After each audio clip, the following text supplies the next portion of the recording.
lights on the screen, hey, it's Grant and Ryan. We bleed purple, talking hoops, never lying. Sacramento Kings, we rise and we fall. If you don't like that, then you don't know ball. Jerry sitting with the stories of the game, spilling all the truth, driving legends insane. From the Cow Palace days to Arco's roar, this town's heart beats on the hardwood floor. If you don't like that, turn away now. Kings in our blood, we rise strong and proud. Running up the score, Kings never back down. If you don't like that, this ain't your town. Yes, our Wednesday roundtable. Hope that you are staying dry.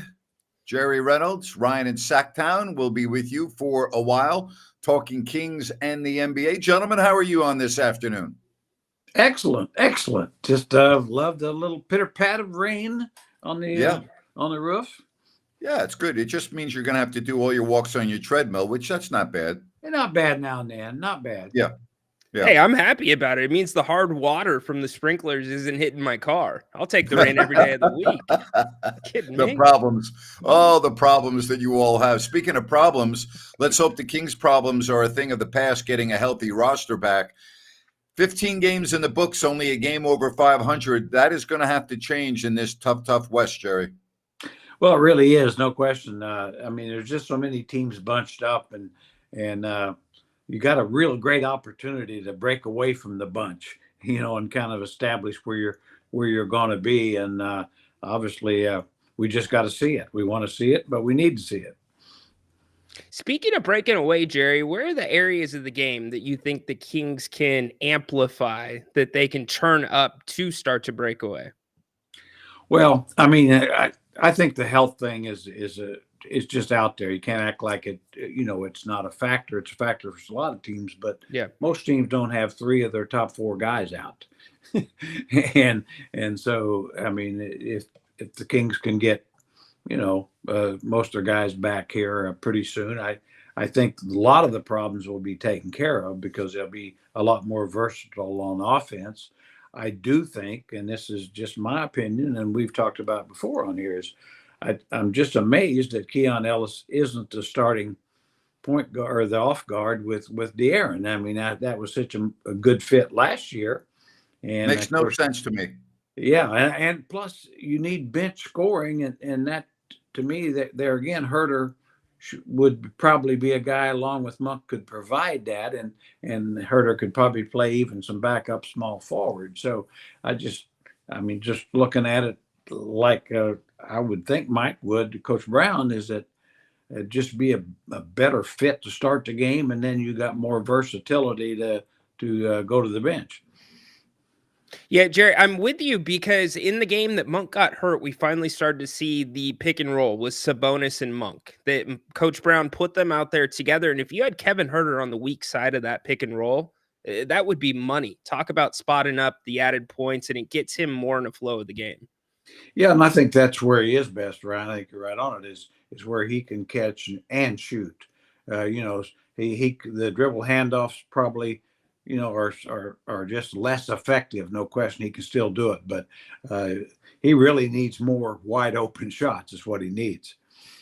In my opinion, to turn things around, the bench is going to have to play much better than they have, and maybe we take the last 2 or 3 games and put that on the back burner because the bench has been different due to the guys that have been out.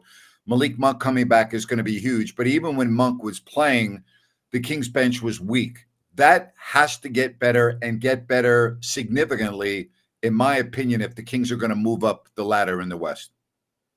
I think that's it in a nutshell. I mean, it's right now. That's why Golden State is really the best team in the West. Yep. Wise is because of their bench. I mean, they really do have. I don't know that that'll play out over an 82 game schedule. We'll see, but I think with Lyles playing better now, and of course Monk coming back, if he can get into the swing of things, and of course if even if you leave Keon on the bench, then the bench looks a little bit better. I mean, I'm still hoping that Orlando Robinson could provide something. Now it's just too early to tell what that might be. Yeah, I don't disagree with you. And I guess the question becomes, gentlemen, can the bench play well enough to get you to the trade deadline, or can the bench play well enough to bolster this team into the postseason? Well, I mean, I think right now it's not quite good enough, but I think there is an opportunity here again. If Robbins could show you something, maybe if Coach Brown gets really his starting unit and rotation players really sorted out here, I think that'd be true. Having said all that, I think they should be active at the trade deadline, try to get another piece. If you can't get a starter, but get a bigger player, to help out. I think they're just a little bit small. A guy like Doug McDermott is a kind of a spot guy, and that, to my mind, that's probably not as important as a 4 or 5 power guy. And the other thing that I believe is Keegan Murray and his offensive game. He just needs to get that consistency. His offensive game this year has not been good. It's been actually bad, and that's going to have to change. And Gammon, thank you very much for your super chat donation, and we'll get to your question in a moment. But guys, Keegan Murray's offense, I'm looking for more consistency there. Yeah, he just has been disappointing there, certainly the last few games, and I don't know exactly what it is. I do think that sometimes they're putting too much expectations on him for defense, where he's not just guarding one guy, he's switching off, taking guys at different positions, and I'm not, that doesn't excuse it necessarily, but it does. It's tough. It's like that last game against Atlanta. He played a terrible offensive game, but basically held Trae Young, a 25-point scorer, to 7 points. Well, that's really valuable. Now Trae found a way to be good, with assists, but it's still a fact. Trae gets his points on about everybody. So he did some good things, but to Grant's point, I mean, he's just got to be a guy that can get you double figures every night. You just especially now with all the injuries.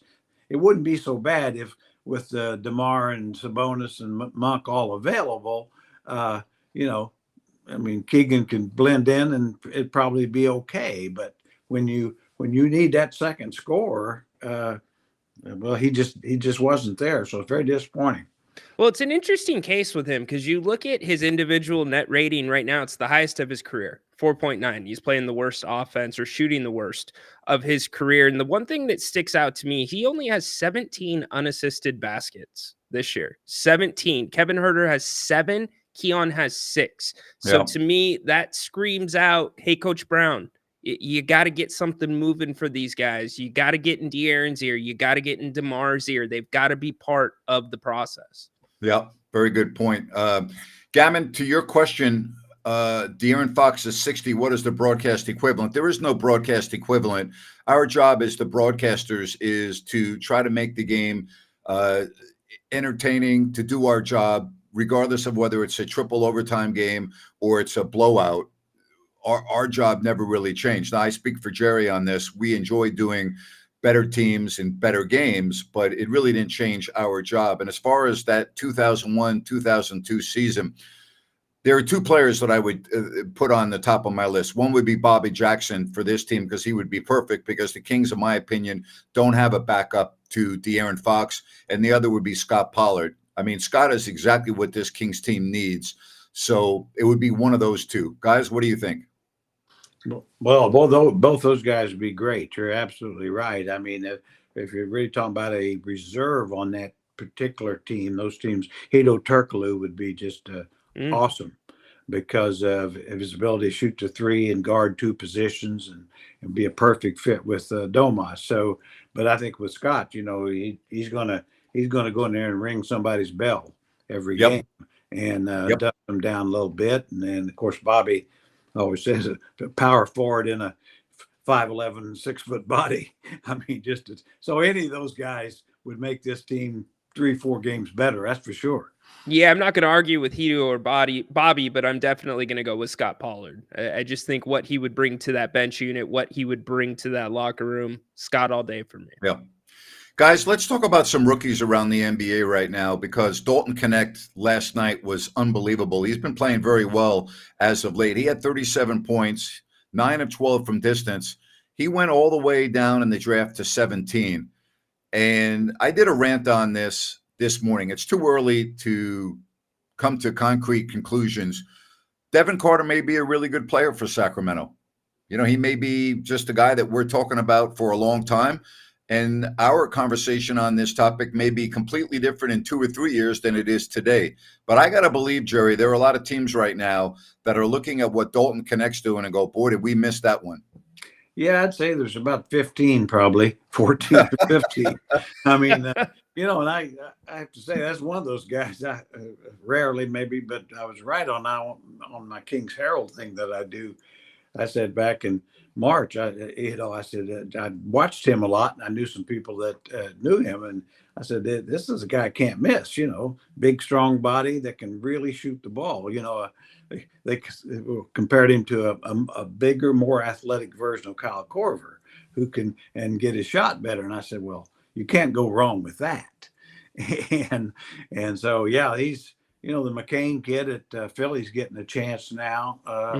You know, Rishashar looks like a good player, but whether he's a number one or not, yeah, overall the draft just is pretty unimpressive. And like I say, we'll see how it plays out. But Connect he's ready to help a team win, as we know right now, sadly, and it's with the Lakers. Yep. Yeah, I think the unfortunate part for me is that was the position the Kings needed. You had pretty big indications that Sasha probably wasn't going to be that guy. And I know you draft best available, not position of need. But in this case, it may have been best available and your position of need. Not only that, you knew Sasha wasn't going to be on the team on draft day, right? So that you already knew. I'm with you.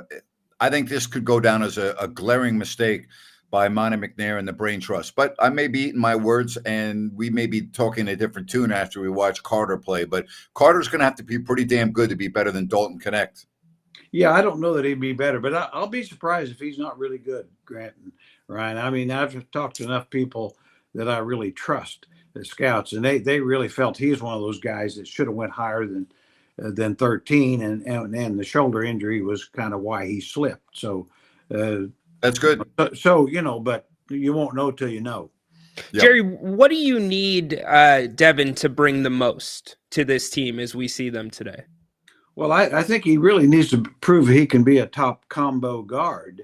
You know, he's got to be able to play both 1 and 2 to be of the value they need to be able to, you know, to play with Fox, with Monk, you know, and play off those guys as well. So, and I think that's, you know, reasonably to expect. I mean, that's kind of what he was in college, a little more of a dominant one guy, but more of a scorer playing one.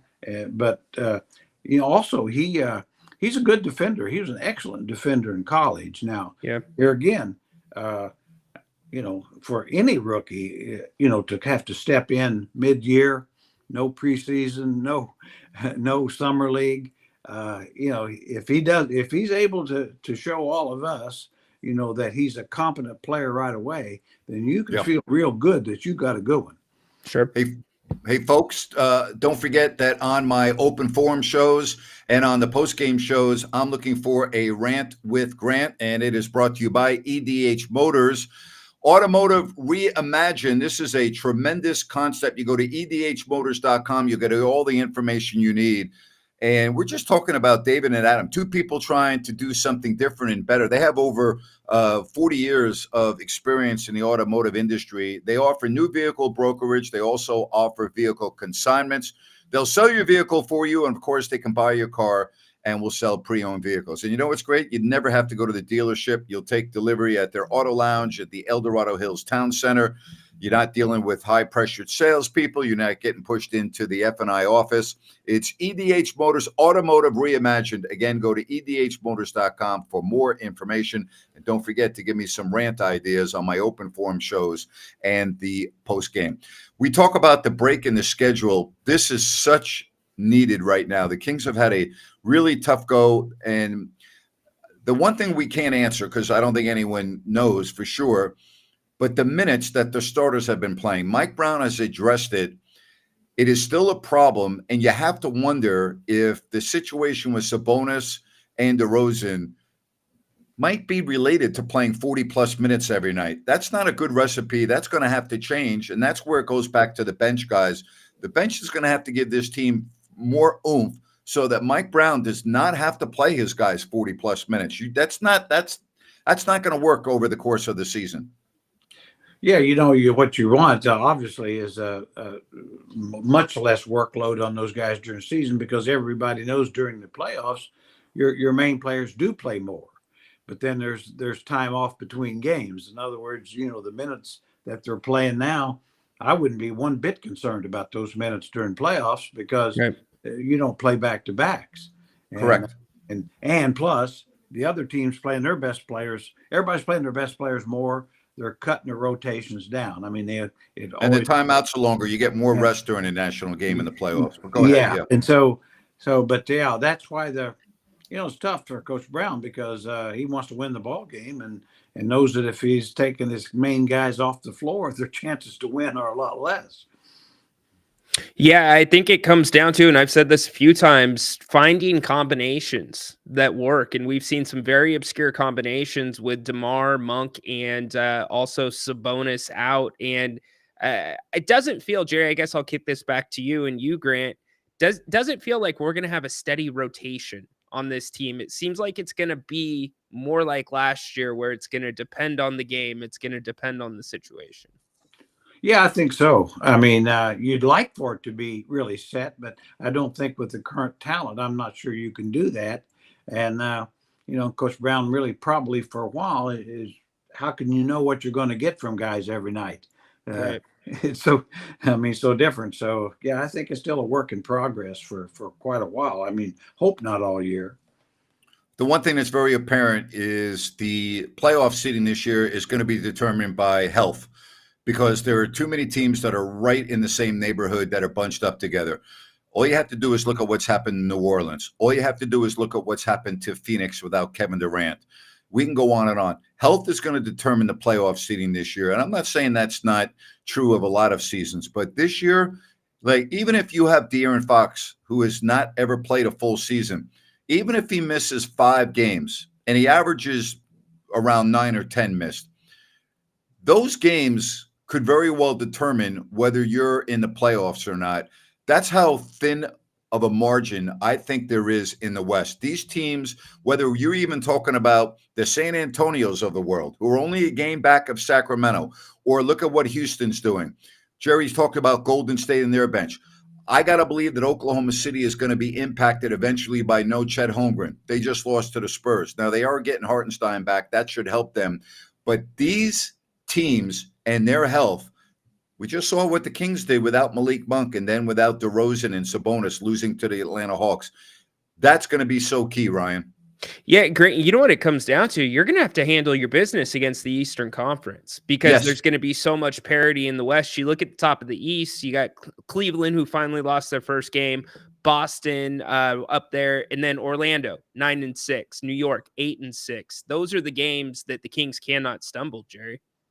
No, it's it really does, as Grant said. The injury thing, when you've got basically in the West, you've got 10 teams that you can't tell me for sure who's 1 and who's 10. Correct. And so really, the separation may come just from that alone. Who's the healthiest? It's not to say I would say Oklahoma City with Holmgren is probably number 1, but past that, the way Minnesota started off, Dallas has started off. There's nothing scary. That's the good news. There's nothing scary. Great point. About anybody. There's no great teams in the West. There's a whole lot of really good teams. And then there's the home part of the schedule, guys, that we talk about. Jerry, you bring this up all the time. The number that we're looking for is 30, and the Kings are not even close to obtaining that. They're only 500 here at home as we get ready for Thanksgiving next week. That's going to have to increase significantly. Yeah, I think if they don't get to 30, they're not going to have a chance to be in the top 6. I can just really tell you that much right now. And it's not my rules. That's the way it's been for years. Well, I'd say this, getting to 30 is going to be that's going to take a monumental effort right now. Hey, I want to tell you about New Works Plumbing. They've got a fix for you, and they are available 24/7 for all of your plumbing needs and repairs. Just go to sackserviceplumbing.com. New Works Plumbing, they've got a fix for you. And a week from tomorrow, the big day. Yes, indeed. How about celebrating at Bennett's? Whether it's Sacramento, Roseville, or the West Side Grill in Rockland, open 11 in the morning to 7 in the evening, Thanksgiving Day. Enjoy your Thanksgiving meal at Bennett's. Also, remember, you can pick up your Thanksgiving dinner, no problem, at one of their 3 locations. To make a reservation, get all the information you need, go to Bennett'sRestaurants.com, Bennett'sRestaurants.com. Bennett's Restaurants, prime seafood and steak. So happy to have you here on the Roundtable. We appreciate your phone calls. And we also appreciate another super chat donation. Jerry, during your coaching and broadcasting career, you had to deal with roles. What was your philosophy on dealing with them? Well, really, I was really lucky. It was before all the social media and all that, YouTube and Rumble and all that stuff. So I really didn't have to. Now, the other part of it was, though, at that time early, I mean, you really had every game, every practice was covered by the local media. Yes. After games, we'd have, basically even cable TV wasn't here per se. And so, you had to deal with all the different local channels, the 2 newspapers, and sometimes the Bay Area. So you had a lot of people you had to deal with. And quite honestly, some of them I didn't like that much. I thought they were kind of, really just always looking for the negative, because you can always find negatives and you can always find positives. But if that's your only goal is to look for negative, it can be kind of a downer. So there was 2 or 3 like that. And, my philosophy was I would try to be nice to them. And, if they're going to be, I can't keep from being dickheads, but I don't have to be one myself. And Jerry, what's interesting, can I just say one other thing about that? What's interesting, what Jerry just described, Sacramento is one of the very smallest media markets. And can you imagine, Jerry, doing your job in Philadelphia or New York or Chicago, where you multiply the number of media by 10 and deal with that? Oh, no, not at all. I mean, I used to listen to Scotty Sterling, who'd been the general manager with the Knicks for a number of years, and was a full-time scout with us and kind of a mentor for me. Learned a lot from him, and he just had horror stories. I mean, of just a little bit of everything. So there was always somebody attacking you. So it's tough. It goes with the territory, but it's worse now. So I mean, I think coaches have to be very, very, a lot more careful. I don't know why coaches or anybody would necessarily go on have a site to be attacked. Why encourage it? Jerry, at least you got to deal with your trolls face to face. You got to look them in the eyes. You know who they were. Yeah, that's a good point. And and I realize too they're doing their jobs as they see fit. In many cases, they're doing their jobs as they were told to do it.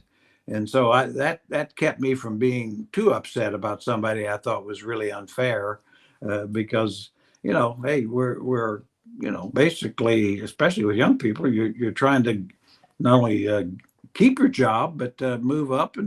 And so, anyway, I always learned one thing from Bill Russell was that he wasn't a big fan of media, and they would attack him. But he always told me, he said one thing about it is it's a one-day story. If you really go back and attack them, then it becomes a 2 or 3 day story. So very true. And now the news cycle changes. That's very true. Yeah, and it's even more truer today. The news cycle changes every 10 minutes in our society now. So that's very true. The one thing that I would say, Gammon, on that, I always got miffed at the people that were handed an assignment of covering a professional sports team that had no business doing that, who had no understanding of anything related to pro sports. And yet a lot of times, or maybe not a lot of times, but there were instances where an individual would be thrust into a role because of lack of staff or what have you. And they had no concept of what the hell they were talking about. And I found that to be irritating as hell. I mean, that just bothered me that, we're talking about the highest level of a sport, and you got nitwits out there covering the games and a team that have no idea what the hell they're talking about.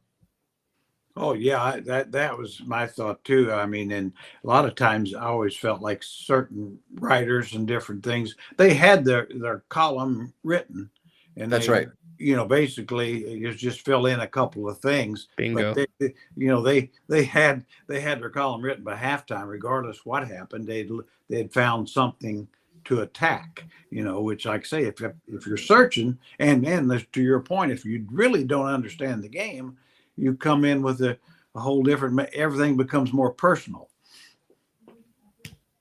Interesting. Good insight there, guys. It's part of the world we live in, and it's even more so today than the era that Jerry's talking about, because now everyone thinks they're an expert because of social media. Everyone has a voice. Back then, not everyone had a voice. The only people that had a voice were the people that had a microphone in front of them or a pen where they could get their work published by a newspaper. There were no blogs because there was really no internet. That didn't really exist for the most part. Social media didn't exist. You didn't have camera phones. You barely had cell phones. You had flip phones. You had to manually text them. It was a whole different ball game back then. So, yeah, it's a different animal today because, again, everyone feels like they're an expert because they think they have a voice. Yep. Well, the only thing that was probably worse in some ways was, like travel, because we flew commercial, and at that time you didn't have all the security or any of it. That's right. Just went to your gate, and of course everybody knew the team, and so if they're, basically if somebody had something they wanted to talk to you about, or complain about, you were right there for them. You were. It overall wasn't. I mean, I was lucky. I mean, most people are very, very nice, but it's certainly a situation that today's players and coaches don't have to deal with. They couldn't deal with it with gambling now. There's no way. Yeah, as Grant knows, that was a big thing for most of our careers, or certainly in broadcasting, and even before I got in broadcasting, was that you had to take all kinds of tests, and the league would send in people and make sure if you said something or somebody contacted you about gambling. And now, I don't know. We had to take an online course, and at the end of the course, sign our name to it, and it was made very clear what the ramifications would be if you were involved in gambling. I had this story. I was sitting on the bus once, maybe 15 years ago. I can't pinpoint the exact time, maybe 10. I can't remember. And I had a friend text me asking me questions if so-and-so was playing that night. And I said, I can't tell you. And he said, why can't you tell me? And I said, because it hasn't been made public yet. And I said, and I know why you're asking me, and I'm not allowed to tell you. And then when I met the individual in person, I said, hey, listen, I'm letting you know, even though we're friends, I can't give you that information because if I get caught, I get fired, and I'm not going to do that. And he said, hey, man, I'm really sorry. And he was very apologetic and said, hey, I'm sorry. I didn't even think about that. I would never put your job at. I said, no problem. I said, I don't. And I never did. I never did. And Jerry knows this. You'd be on the bus going to a game, and on the bus, you would find out that so-and-so just got food poisoning, or so-and-so wasn't going to play, and either was so-and-so because of maybe a personal matter or whatever. And you'd be on the way to the game, and you'd be go, oh boy, we're going to get killed tonight. But that would no one else knew, So there were times when you knew way ahead of anyone else, where if you wanted to cross the line and wanted to be foolish and try to use your position to help another person make money gambling or whatever the case may be, you probably could do it. I would also say I've talked to a lot of my colleagues about this, and they feel the way I do. We have one of 30 jobs in the league. It's not worth killing our dream because you're trying to make an extra $500 or $100 or what have you. I'm speaking for my colleagues. We all felt the same way on this. You work to achieve this status of one of 30 jobs in the league. You're not going to screw it up because you're stupid. And I really believe that.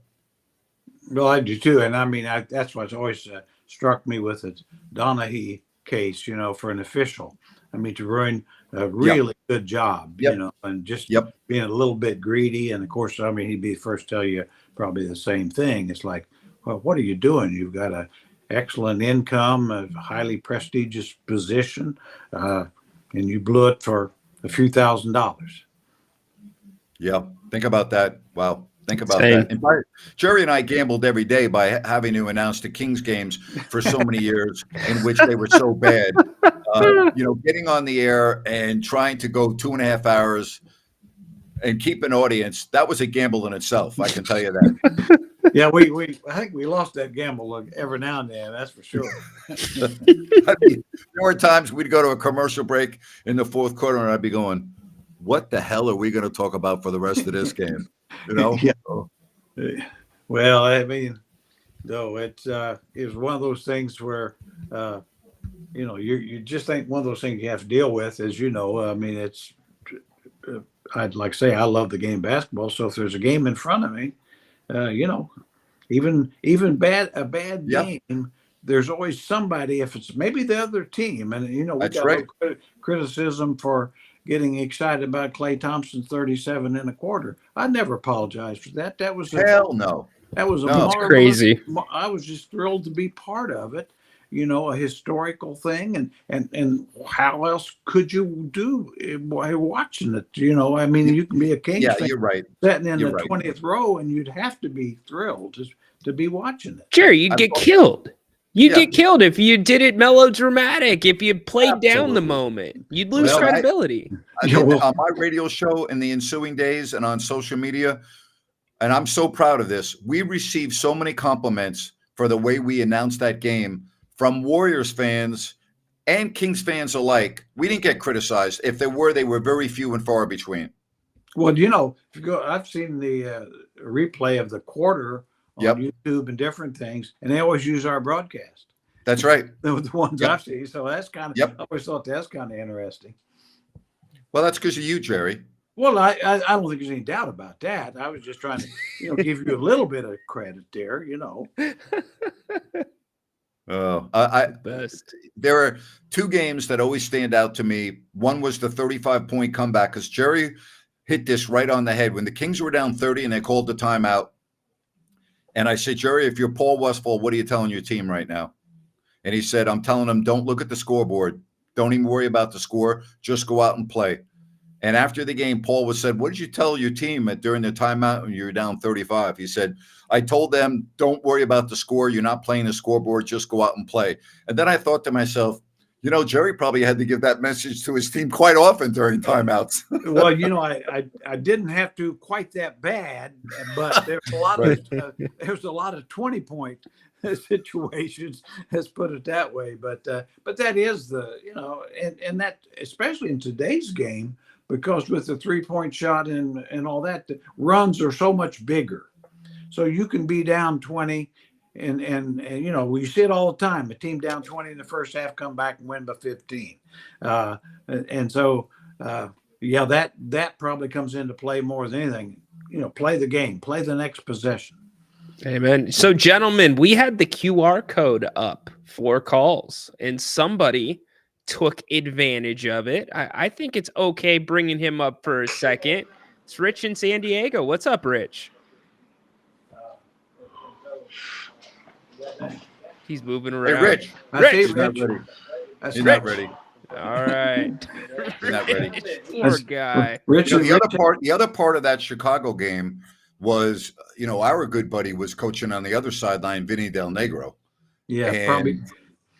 Right? Yeah, probably cost him his job, and I mean, Vinny has a really winning record, Yes, he does. I mean, it's amazing me. Yes, he does. Gotten another chance. I mean, that's so ridiculous that he didn't get another chance. It's absurd. I thought he was a good coach. He did a better job in L.A. Clippers than Doc did, and yet, it didn't work out. But, yeah, I'm with you on that. We got Rich back there, Rhino? Yeah, let's check. Let's see if Rich is ready to go. Yeah, we got him. Rich, what's going on today, buddy? Hey. Hey, Rich. Hey, I want to say howdy to the three amigos. It's good to see all three of you guys yapping at it at once. Good to have you on, buddy. I hope your treatment's going well. I've been thinking a lot about you. Thank you so much. I really appreciate that, and I'm over the hump. I'm over halfway there, man.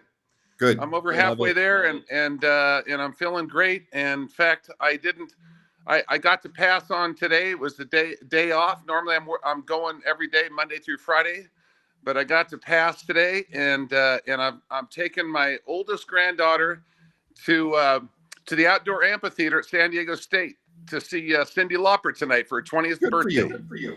Awesome. Just grandpa and granddaughter. Hey, Rich, let me ask you this now. Are you taking your granddaughter to see Cyndi Lauper, or are you going to see Cyndi Lauper? Hang on one second. Hey, Rich, can you lower your volume a little bit on your device because we're getting bad feedback? Yeah, how's that? Okay, good. Is that better? Much better. Thank you. Okay, good. I always was a little loud, but No problem. Yeah, I was just thinking that maybe your granddaughter might not be as big a Cyndi Lauper fan as you are. Well, the funny thing is, Jerry, is that I was thinking about this, and I told a friend today that, this is Cyndi Lauper, and it's called Girls Just Want to Have Fun Going Away Tour. So I says, I'm just going to be surrounded by a bunch of girls just wanting to have fun. Oh, good plan there. So, Can't go wrong. Beautiful campus too. and hopefully I don't embarrass my granddaughter, which I don't think I will. Well, I hope you have a great time, and I hope you have a fabulous Thanksgiving too, Rich. Thank you very much. Same to you guys. I want to ask Jerry a quick question before you let me go. Sure. Okay. Sure. Because as I'm getting older, I know, Jerry, you got a few years on me, but I'm 69 now. And the last game, I was so bummed out because I was, back in, I call it Papa's Den in the back room watching the game. And all of a sudden I wake up and the damn game's over. So I want to ask you, Jerry, have you ever done that, fallen asleep before the game ended? Oh, here in my recliner, absolutely. Yeah, I really never did it during a game. I think Grant can vouch for me, but certainly here at home, I'll nod off now and then. I'm telling you. Rich, I took you off for a minute because of the feedback from Jerry's mic, but again, thanks very much for joining us, Rich. We're going to let you go, okay? All right, you got it. You guys take care. Thank you. Thanks, Rich. Good hearing from him. Absolutely. Listen, Jerry's 80 years old. He's experienced pretty much everything in life. So, yes, of course that's happened to Jerry. Oh, yeah. I mean, if I don't get about 2 naps a day, it's just not a correct day. So that's not even an 80-year-old thing. That's a career in basketball. Naps are part of the routine, Jerry. I tell you what, they as Grant will tell you, I mean, boy, some of those road trips. I mean, if you couldn't take a nap, it'd just kill you. I mean, that's what I said. A lot of the players that learn how to really take care of their body, make sure they get their sleep. And it's tough to sleep sometimes, but then good naps. I always remember a story John Havlicek always saying that was one of his strengths. He could take an hour nap about any time to kind of get back. Great point. Getting ready and getting in at 2 or 3 in the morning. Sometimes a hotel in the morning was noisy. Believe it or not, housekeepers could be very noisy at 8 in the morning, talking in a hallway, slamming doors. There were all kinds of things that you would have to overcome. Hey, I want to tell you about Calusa's newest residential community is Sunrise Landing from Blazona Development. Check it out. Again, Sunrise Landing, and you can get all the information by going to calusasunrise.com. And remember that it's in a great location, all right? Close to I-5, Highway 45, Highway 20. 6 models to choose from. No Mellorews, no homeowners. Adjacent to the Calusa Golf and Country Club. Just go to calusasunrise.com to get all the information you need at Sunrise Landing. Well, the Kings tonight will be able to keep an eye on their next opponent as they're playing the Orlando Magic. And then, of course, the Kings will make the trip to LA to take on the Clippers in their next game. Jerry, you got some glasses ready for the game on Friday in that Clippers court? Yeah, I'll be glad when this in-season tournament's over, so I don't have to look at all these courts. Like I say, I really think the Kings really have the best one. I agree. It really isn't as good, like Boston last night. It's like, my gosh, oh, multi-green, and I Yep. don't. I know I'm too old-fashioned. Some people like it, Well, but I just don't. I mean, if they wanted to have a picture of the trophy there at half court or something, I know everybody it's gets the picture, but it doesn't need to be a clown show. Well, the standings will be changing tonight because of the games that are going on. The Rockets are home to the Pacers. The Grizzlies are home to the 76ers. The Trailblazers and Thunder play in OKC. The Knicks are in Phoenix to take on the Suns. The Hawks and the Warriors from San Francisco. And as we told you, the Magic and the Clippers. Some final thoughts, gentlemen? Ryan, I'll start with you. Hopefully you get 3 back on Friday. It's a game that I think you need to have. We know Monk and Fox love playing in LA, and hopefully you've got a little bit more momentum from that bench unit, and a little bit more time on the court pays off for them. Yeah, I think it's a great thing. Those 3 guys should have fresh legs, obviously, with Domas and DeMar in particular. I mean, the big minutes, so really should give them a lift, and Kings get back on the right track. And then I think too, hey, Keegan Murray, bless your heart, you're busting your hump, but just go out there and relax, have fun, make some shots. And don't forget about the Kings Court with Rhino each and every day. Tomorrow, 2 o'clock, Rhino? 1 o'clock tomorrow, right here. 1 o'clock tomorrow, and then I'll be on at 4.